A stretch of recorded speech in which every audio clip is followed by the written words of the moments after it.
So I think it's a great question because every wine lover or wine connoisseur or wine educator loves this answer, this question, because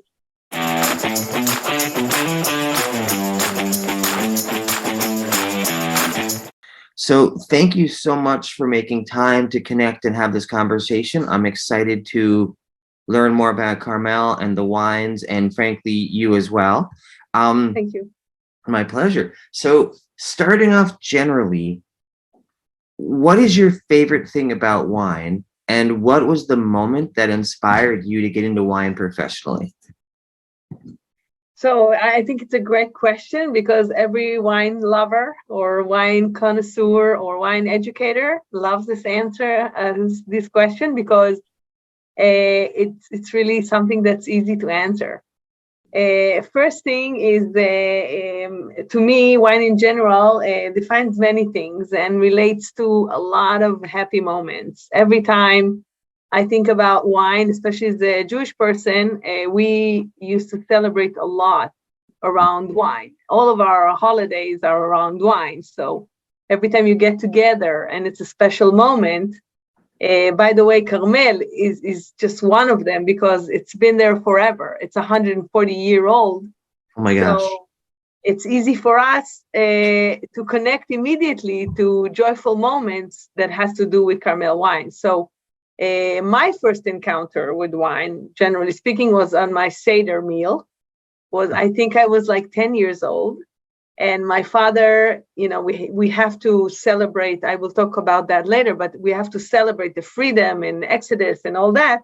So he gave me the first glass, and I was like, no, this is not what I was expecting to drink. I was 10 years old, but because it's a must. That was the first encounter, but when we're talking about my real encounter with wine, my true and honest one is when I joined the wine business, when I was around my 30s, and I visited the vineyards just to learn about the winemaking process, and I met two beautiful vintners that worked in the field, and to listen to them and to their passion about winemaking and about the vines and about the agriculture and how happy they are to receive every drop of rain in the winter, and how important the sun is when it's really hot for the grapes. It made me fall in love really in that field even more. I love that. I love the history and the romance kind of that you're bringing up in the almost without sounding too it's poetry, and so I really appreciate your perspective on that.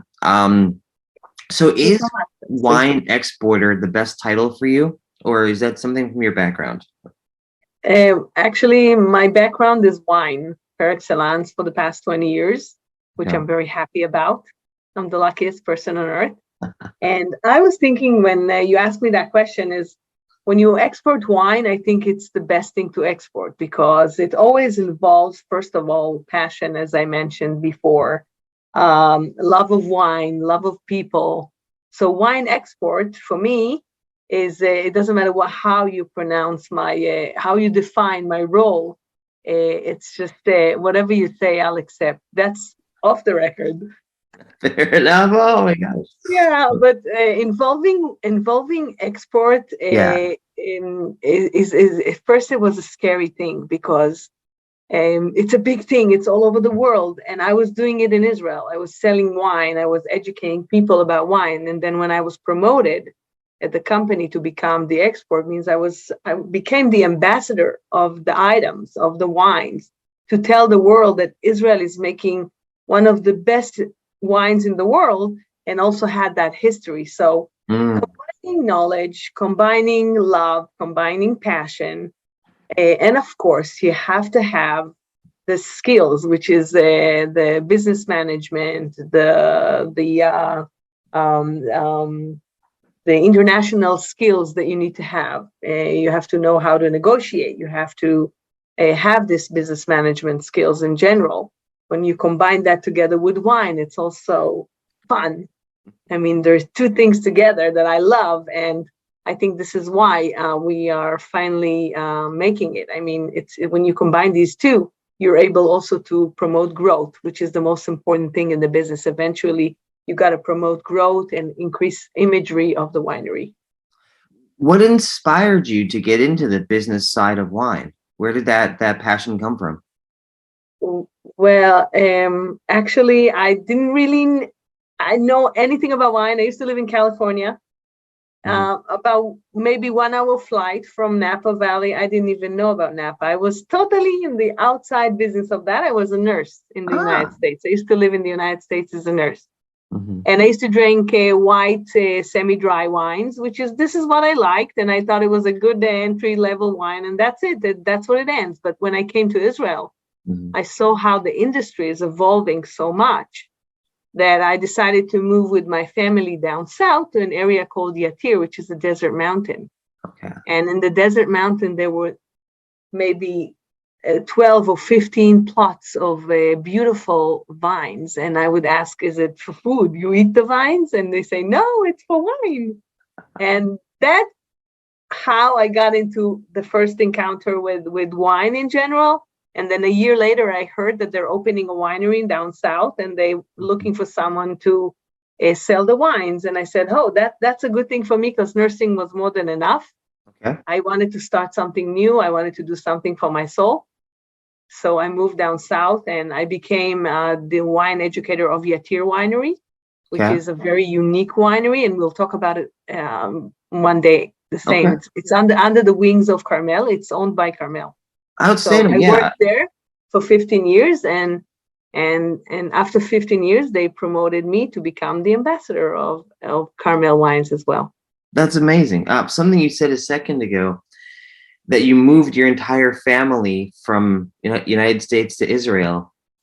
That sounds like a very dramatic statement. At the time, was it a big risk? Was it dramatic? Was it easy? Was it an easy decision? What was that decision like to move?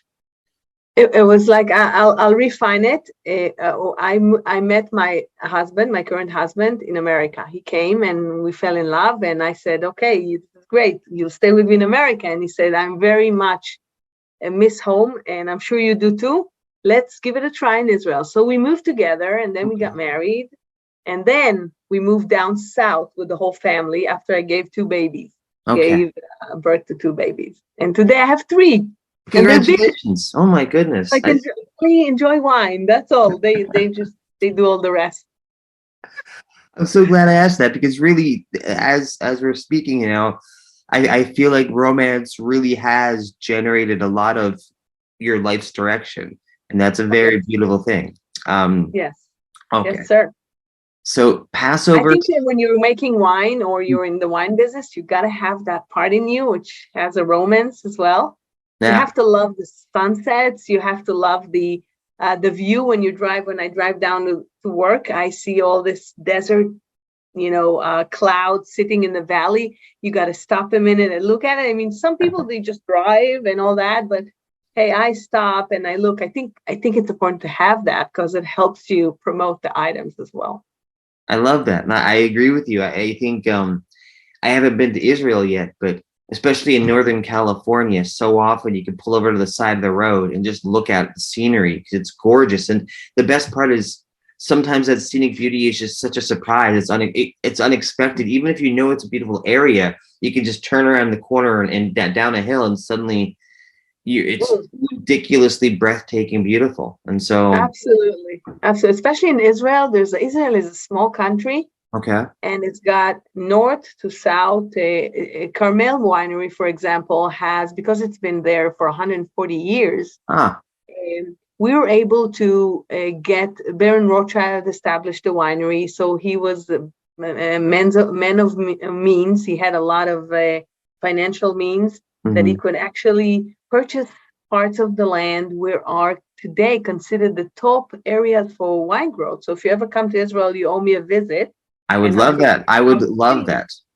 And I tell you, it's in the north or in the south or in the Judean Hills or in the northern shore. Carmel Winery has those vineyards. That's why we were able to actually be in the top areas of wine production. And I don't even remember why I said that, but I always talk about that because it's also a part of the romance. I mean, When you go up in the north and you see this unique climate, and you go 2 hours from there, which is a totally different thing, and it's so short areas between one another. You Mm-hmm. go even further, another hour, you come to desert vineyards, which is amazing. I mean, such small scale country, but yet such a huge diversity.